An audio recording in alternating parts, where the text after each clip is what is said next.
Nagpapatuloy ang pagdinig ng House Committee on Justice sa impeachment complaints laban kay Pangulong Bongbong Marcos. Pakay ngayon natukuyin naman kung sufficient in substance ang mga reklamo. Para sa update magbabalita, mula sa Batasang Pambansa, si Mobile Journal Amy Atienza. Amy, ano na ang update dyan? Yes, tulad nga nung nasabi natin kanina, no, Cheryl, nagkaroon na ng manifestation itong unang impeachment complaint na na-file nga laban kay Pangulong Bongbong Marcos. Nasabi ni endorser, no, Representative Jet Nisay, na yung grounds for the impeachment complaints ay graft and corruption, culpable violation of the Constitution, pati na rin yung betrayal of public trust. Ngayon naman, pinapakinggan natin, no, yung mga offenses na nailagay nila para nga ma-identify o ma-determine kung sufficient in substance ba itong mga yung mga nakalagay, no, sa inihaing reklamo.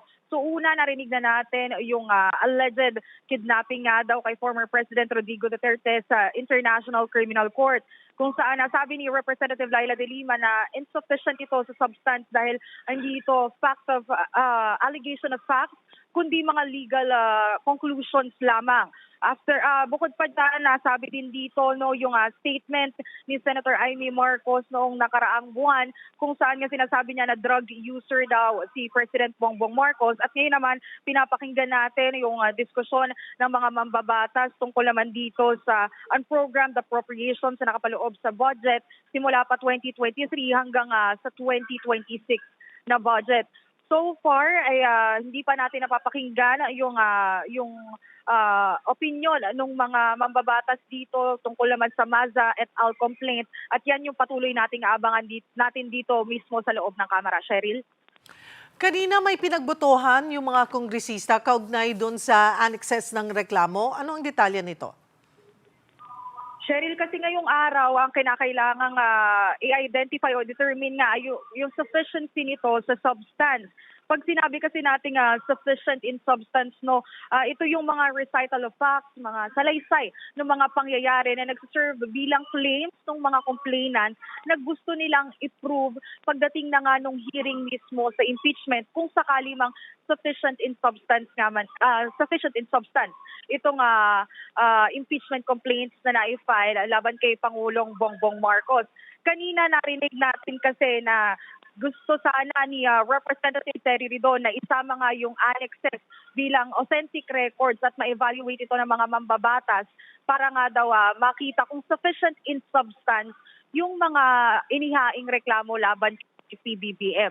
So nagkaroon ng botohan kanina, 21 yung in favor na wag na daw munang pag-usapan yung annexes at 24 naman yung not in favor. So technically ngayon, nira-rundown nila yung annexes na nakapaloob dun sa mga inihaing reklamo laban kay PBBM. Cheryl? Napa-walkout kahapon si Justice Committee member Congressman Benny Abante. Present ba siya ngayon? Yes, kahapon, Cheryl, nakita natin after nung votation nga doon sa sufficiency in form nung dalawang impeachment complaints, nagpahayag na din si Representative Benny Abante na gusto niya nga daw sana mag-walk out dahil hindi pumabor sa kanya, no, yung desisyon ng majority ng House Justice Panel.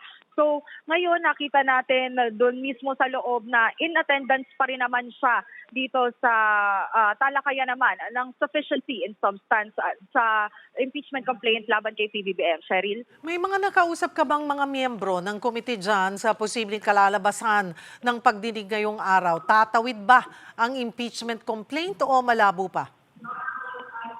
Cheryl, dahil nga nagsisimula na rin yung preliminaries mismo ng House Justice Committee tungkol nga dito sa mga impeachment complaint, ay hindi na muna nagbigay ng pahayag yung mga miyembro ng Justice Committee. Pero kung babalikan lang din natin yung ilan sa mga statements na narinig natin dito sa Kamara, nung mga nakaraan pa, nabanggit din ni Deputy Speaker Ronnie Puno na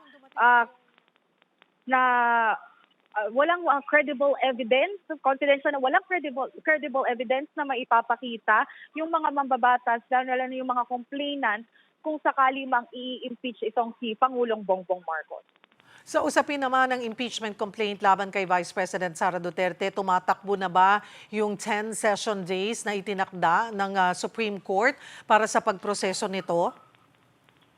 technically, Cheryl, hindi pa tumatakbo yung 10 session days dahil kung pag-uusapan natin na yung proseso ng impeachment dito sa Kamara, nakita na natin kahapon na may dalawang impeachment complaints na ipinasa sa Office of the Secretary General kung saan kailangan pa itong i-verify at i-authenticate ng Secretary General ng Kamara. After niyan, ay tsaka pa niya ito i-refer kay Speaker kung saan dun pa lang magsisimula yung pagbibilang ng 10 session days.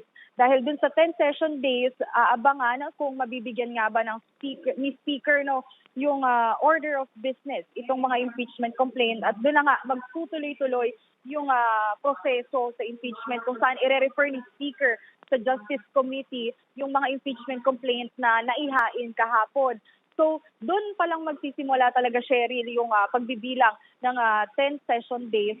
At pag hindi nabigyan ng order of business itong mga impeachment complaints, ibig sabihin in action na yung mga impeachment complaints na naipasa sa Office of the Secretary General, Cheryl. Maraming salamat, Mobile Journal, Amy Atienza.